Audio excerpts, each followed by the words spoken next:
పశ్చిమ గోదావరి జిల్లా కేపీపాలెంలో ఉధృత చోటు చేసుకుంది. విద్యుత్ హై వోల్టేజ్ వైర్లు తమ ఇళ్లపై నుంచి వేస్తున్నారని వాటిని ఆపాలని స్థానికులు నిరసన చేపట్టారు. విషయం తెలుసుకున్న పోలీసులు సంఘటనా ప్రాంతం చేరుకుని రహదారికి అడ్డంగా వేసిన టెంట్ తొలగించారు.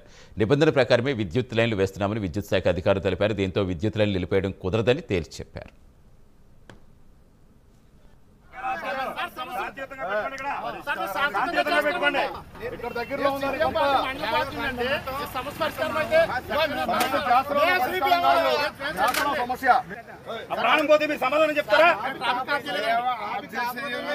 ఒక పెద్ద భూస్వామి పెట్రోల్ బంక్ కట్టుకోవడానికి అతని స్థలాన్ని ఖాళీ చేసుకోవడానికి 60 సంవత్సరాల బట్టి నుంచి ఉన్న కరెంట్ లైన్ని డబ్బు కట్టి మార్పించేసి అదే లైను అదే స్తంభాలు అదే వైర్ని పక్కనే ఉన్న వెనుకబడిన కులాలు బీసీ కులాలైన పేదల గృహాలు చేర్చి గృహాల మీద నుంచి ఆ లైన్లో వైర్ని తీసుకొచ్చేస్తున్నారు. అది ఎప్పటి నుంచో కూడా గత 60 సంవత్సరాల బట్టి నుంచి తూర్పుతాల నుంచి పేరుపాలెం వరకు లైన్ ఉంది.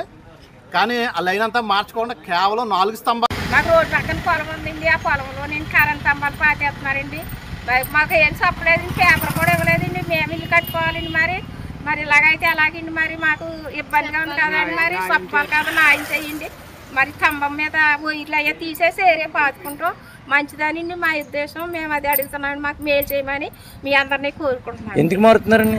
ఎందుకు మారుతున్నామంటే ఇల్లు కట్టుకోవాలి కదండి. మాకు రోడ్డు పక్కన పొలం ఉందండి. ఆ పొలంలో నేను కరెంట్ స్తంభాలు పాతేస్తున్నారండి. మాకు ఏం చెప్పలేదండి, పేపర్ కూడా ఇవ్వలేదండి. మేము